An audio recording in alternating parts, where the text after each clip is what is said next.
देखिए पिछले क्लास में हम बताए थे motions of body in a vertical plane. Vertical plane में हम आपको बताए थे कि मान लीजिए कोई इसमें घूम रहा है सर्कुलर मोशन में, तो हर पॉइंट पर हम आपको वेलोसिटी बताए थे कि आप कैसे कैलकुलेट कीजिएगा। तो देखिए ये हाईएस्ट पॉइंट है, तो हाईएस्ट पॉइंट पर वेलोसिटी हम कैलकुलेट किए थे रूट अंडर जी आर।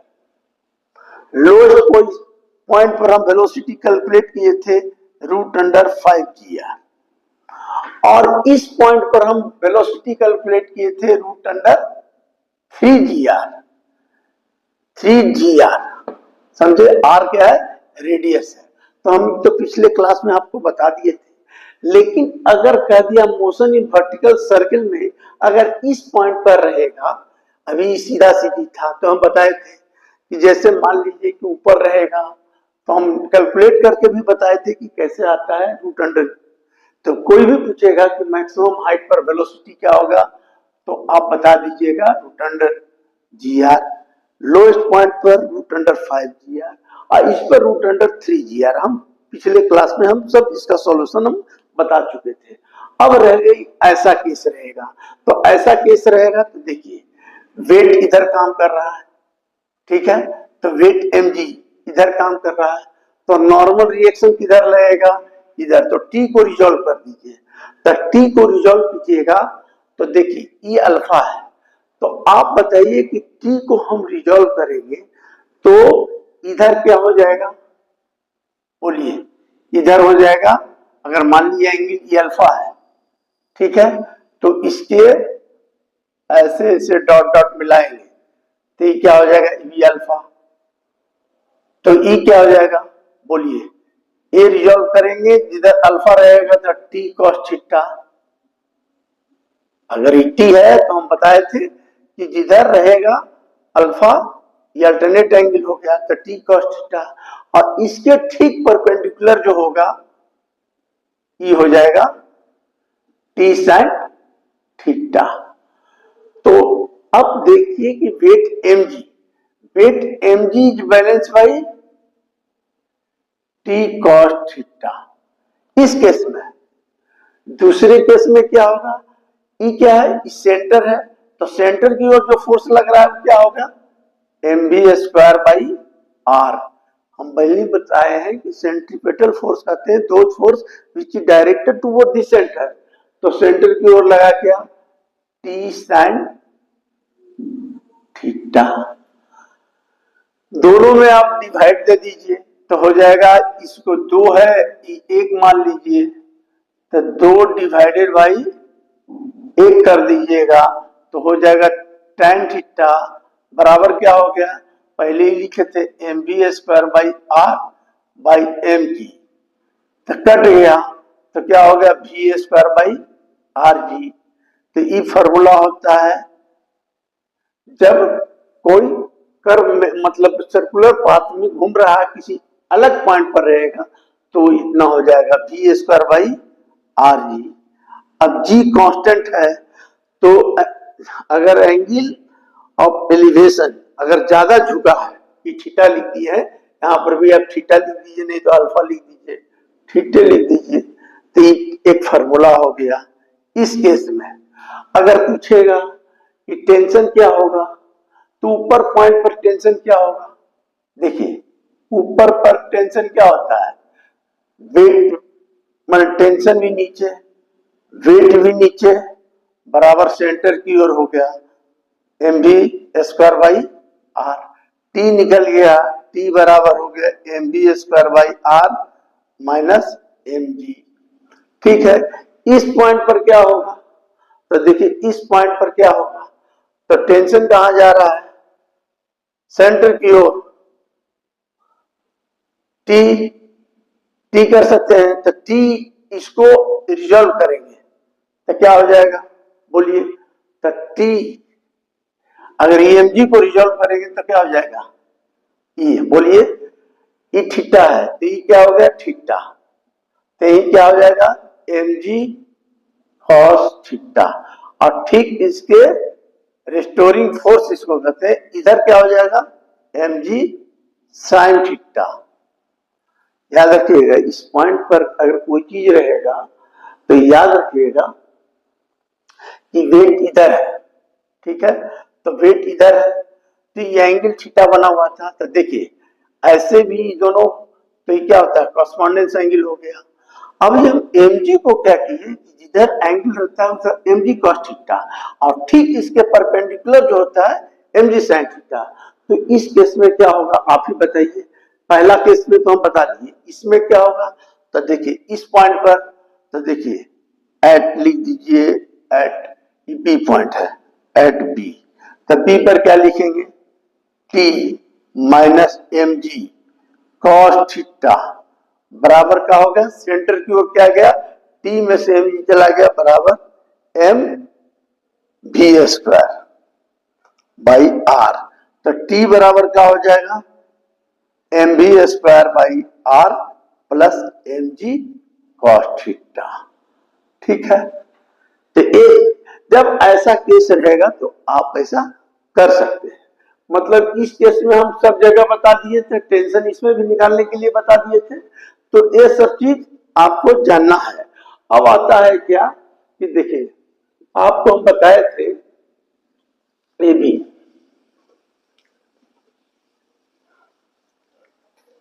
आपको बताए थे कि नॉन यूनिफॉर्म सर्कुलर मोशन में बता चुके थे। अब क्या है कि नॉन यूनिफॉर्म सर्कुलर मोशन, तो नॉन यूनिफॉर्म सर्कुलर मोशन में क्या होता है, ये देखिए सर्कुलर मोशन, तो नॉन यूनिफॉर्म सर्कुलर मोशन में क्या होता है, ये देखिए नॉन सर्कुलर मोशन उसको कहते हैं कि रोटेटिंग किसी चीज का जो एक्सेलरेशन जो होता है, एक्सेलरेशन जो होता है, इस केस में एक एक्सेलरेशन क्या होता है, हम बताएं कि स्पीड हमेशा कांस्टेंट रहता है, समझे, स्पीड कांस्टेंट रहता है, वेलोसिटी जो होता है चेंज करता है हर पॉइंट पर, हर पॉइंट पर चेंज करेगा। यहाँ पर मान ली v1 हो गया तो v2 हो जाएगा, यहाँ पर v3 हो जाएगा, और वेलोसिटी जो होगा वो सब क्या होगा, टेंजेंशियल होगा, याद रखिएगा, एकदम टेंजेंशियल यूनिफॉर्म सर्कुलर मोशन में। लेकिन नॉन यूनिफॉर्म सर्कुलर मोशन में क्या होता है कि इसका जो स्पीड जो होता है रोटेटिंग मोशन में चेंज करता है विद टाइम के साथ, इसलिए जब चेंज करता है इसका टाइम के साथ तो उसको कहते हैं, स्पीड जो चेंज होता है, याद रखिएगा स्पीड चेंज होता है, इसमें स्पीड कांस्टेंट रहता है, स्पीड चेंज होता है इन रोटेटिंग सर्कुलर मोशन में विथ टाइम के साथ, तो उसी को कहते हैं ना। तो ऐसे केस में इसमें एक्सेलरेशन जो होता है, दो तरह का एक्सेलरेशन डेवलप हो जाता है। तो दो तरह का एक्सेलरेशन क्या क्या होता है, तो एक होता है रेडियल एक्सेलरेशन, एक को कहते हैं रेडियल एक्सेलरेशन, रेडियल एक्सेलरेशन, और एक को कहते हैं टेंजेंशियल एक्सेलरेशन, टेंजेंशियल एक्सेलरेशन।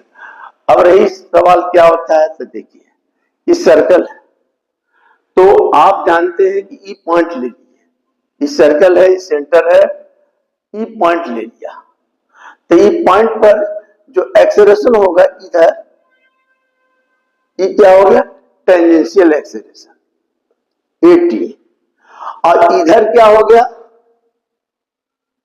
इधर हो गया रेडियल एक्सेलरेशन AR। हमने आपको बताया है पहले कि टेंजेंशियल एक्सेलरेशन क्या, माने v बराबर क्या पढ़े हैं, ओमेगा आर, तो dv बाई dt हम लोग करते हैं r d omega by dt, तो d omega by rate of change of velocity को क्या बोलते हैं, अल्फा। तो ये dv बाई dt क्या हो गया, एक्सेलरेशन। तो एक्सेलरेशन को हम लिखते हैं AT, क्यों AT इसलिए लिख रहे हैं हम कि AT का मतलब हो गया टेंजेंशियल एक्सेलरेशन। अब रही टेंजेंशियल एक्सेलरेशन हो गया, और इधर जो एक्सेलरेशन होता है टुवर्ड द सेंटर, मान लीजिए सेंटर है सर्कल का, ये रेडियस है, तो याद रखिए कि जो रेडियल एक्सेलरेशन होता है उसका वैल्यू होता है ए आर, बराबर क्या होता है वी स्क्वायर बाई आर। ठीक है, ये फॉर्मूला याद रखिए। अब रही एक पॉइंट पर दो एक्सेलरेशन काम किया, एक टेंजेंशियल और एक रेडियल, तो उसका रिजल्टेंट कहां से पास करेगा, यहां से पास करेगा। तो रिजल्टेंट का फॉर्मूला क्या होगा, रिजल्टेंट किस केस में, याद रखिएगा ये सब चीज, रिजल्टेंट एक्सेलरेशन किस केस में, non uniform circular motion. Non uniform circular motion में क्या हो गया कि रोटेटिंग कर रहा है, पीछे टाइम के साथ चेंज हो रहा है, इसलिए दो एक्सेलरेशन डेवलप हुआ। तो इसका रिजल्टेंट हो जाएगा क्या, एक ए हो गया एक ए हो गया, तो दोनों के बीच 90 डिग्री। फॉर्मूला क्या जानते हैं, तो ए आर का whole square plus A T का होल स्क्वायर, इस पर हिसाब बनता है। ये नॉन सर्कुलर यूनिफॉर्म मोशन में आ गया। अब रही सवाल, इसमें हम बताते हैं बैंकिंग ऑफ ट्रैक।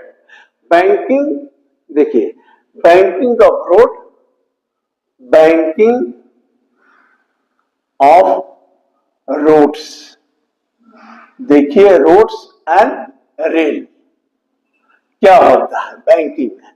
तो देखिए इसमें भी, देखिए इसको समझिए, देखिए होता है क्या, हम आपको पहले ही बता दिए कि वेट कोई भी चीज सेंटर की ओर जो फोर्स लगता है उसको सेंट्रीपेटल फोर्स कहते हैं।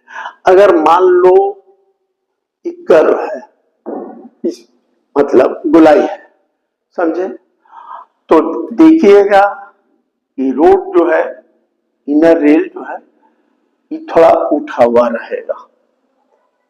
अब अभी हम एक फार्मूला लगाए थे, tan थीटा बराबर V square by R G, समझे। आर क्या होता है, जी क्या है, G acceleration due to gravity है, वो एकदम बिल्कुल कांस्टेंट रहता है। अब रही सवाल कि यहाँ है, अब ये रोड है, तो रोड है, तो आप देखिए इस पॉइंट पर कंसीडर कीजिए, इस पॉइंट पर, तो याद रखिएगा कि वेट एम जी, जैसी गाड़ी आएगा कर्व में, तो weight M G balance by normal reaction, weight M G उसका नीचे काम करेगा, तो उसका वेट एम जी नीचे काम करेगा, तो नॉर्मल रिएक्शन बैलेंस होगा नॉर्मल रिएक्शन के अनुसार। और एक फोर्स लगेगा जो टूवर्ड्स से सेंटर, तो सेंट्रीपेटल फोर्स जो होता है is provided by frictional force, तो फ्रिक्शनल फोर्स से प्रोवाइडेड होगा। अगर फ्रिक्शनल फोर्स कम हो जाएगा और सेंट्रीफ्यूगल फोर्स ज्यादा हो जाएगा, तो बॉडी क्या होगा, स्कीड कर जाएगा, माने स्कीड कर जाएगा। तो स्कीड कर जाएगा, तो इस, अब जैसे यहाँ बॉडी है, ठीक है, तो ये देखिए ये एंगल मान लीजिए यहां से थीटा, ठीक है, तो इसका वेट कहां काम करेगा, नीचे। तो हम अभी बताएं ड्यू टू ग्रेविटी है, वो एकदम बिल्कुल कांस्टेंट रहता है। अब रही सवाल कि यहाँ है, अब ये रोड है, तो रोड है, तो आप देखिए इस पॉइंट पर कंसीडर कीजिए, इस पॉइंट पर, तो याद रखिएगा कि वेट एम जी, जैसी गाड़ी आएगा कर्व में, तो weight M G balance by normal reaction, weight M G उसका नीचे काम करेगा, तो उसका वेट एम जी नीचे काम करेगा, तो नॉर्मल रिएक्शन बैलेंस होगा नॉर्मल रिएक्शन के अनुसार। और एक फोर्स लगेगा जो टूवर्ड्स से सेंटर, तो सेंट्रीपेटल फोर्स जो होता है is provided by frictional force, तो फ्रिक्शनल फोर्स से प्रोवाइडेड होगा। अगर फ्रिक्शनल फोर्स कम हो जाएगा और सेंट्रीफ्यूगल फोर्स ज्यादा हो जाएगा, तो बॉडी क्या होगा, स्कीड कर जाएगा, माने स्कीड कर जाएगा। तो स्कीड कर जाएगा, तो इस, अब जैसे यहाँ बॉडी है, ठीक है, तो ये देखिए ये एंगल मान लीजिए यहां से थीटा, ठीक है, तो इसका वेट कहां काम करेगा, नीचे।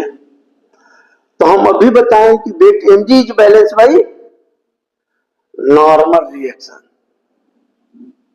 नॉर्मल रिएक्शन, ये नॉर्मल रिएक्शन से बैलेंस होगा।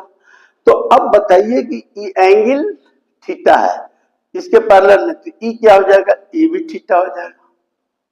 तो ई थीटा हो जाएगा। तो आप बताइए कि इसको रिजॉल्व करेंगे तो देखिए, तो इस इंक्लाइन प्लेन है, तो इंक्लाइन प्लेन पर कैसे रिएक्शन लगेगा, आपको हम बताए हैं कि जहां इंक्लाइन प्लेन रहेगा ऐसे, तो वेट mg काम करेगा।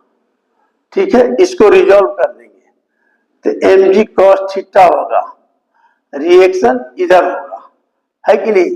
तो इसका रिएक्शन मान लीजिए कि इसके कहां चला जाएगा, इधर चला गया, तो मान लीजिए आर ई हो गया, तो इसको डॉट डॉट मिला है, तो ई क्या हो जाएगा, ई थीटा। तो ई रिजॉल्व होगा तो क्या होगा, आर कॉस थीटा।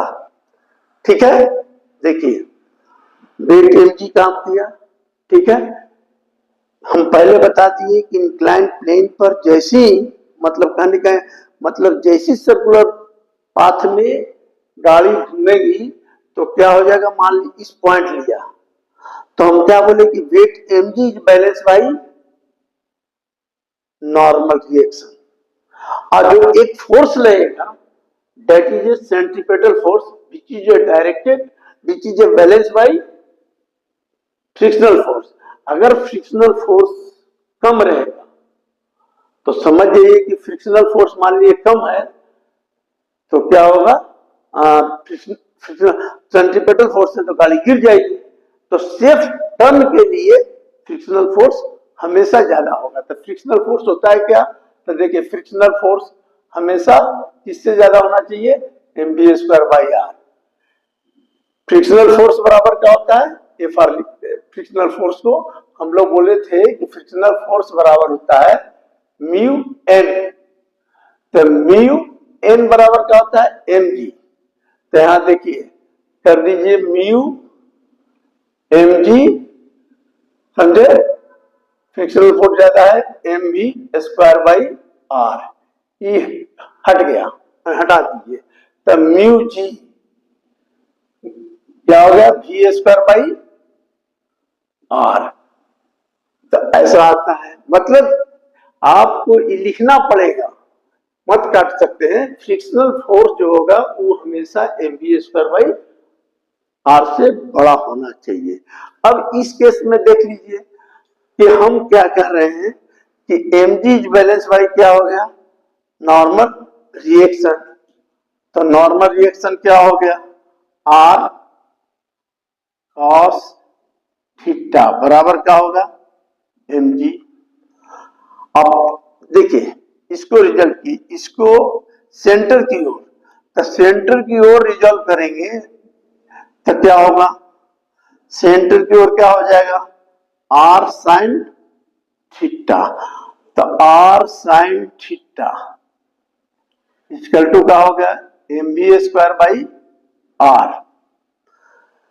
दोनों में डिवाइड कर दीजिए, तो फिर क्या होगा, tan थीटा बराबर v²/rg। तो बैंकिंग ऑफ रोड का जब भी हिसाब रहेगा तो इससे बनेगा। अब देखिए ये एंगल है, तो कैलकुलस में आप पढ़े हैं, सुन लीजिए कि tan थीटा/थीटा इक्वल टू 1 होता है। अगर लिमिट थीटा टेंड टू 0 रहेगा तो ये 1 हो गया। तो tan थीटा को वैल्यू क्या लिख सकते हैं, थीटा। तो यहां लिख दीजिए थीटा, जी कांस्टेंट है, तो v²/r, यानी theta is inversely proportional to r और theta is directly proportional to v²। तब व्हेन r इज कांस्टेंट। अब यहां देखिए, अगर रेडियस बड़ा है, अगर रोड बहुत चौड़ा है तो कम झुकना पड़ेगा। अगर रोड बहुत मतलब कहने का मतलब शार्प कर्व है, रेडियस कम है, तो इसको झुकाना पड़ेगा गाड़ी को। तो ये फार्मूला पर आपका हिसाब बनता है। तो ये है, आपको सर्कुलर मोशन में ये सब जानना। फार्मूला एक जगह कलेक्ट कर लीजिए और बनाइए, बहुत है इसमें, समझे। अब आगे हम बताते हैं फ्रिक्शन के बारे में, अगला चैप्टर बता देते हैं।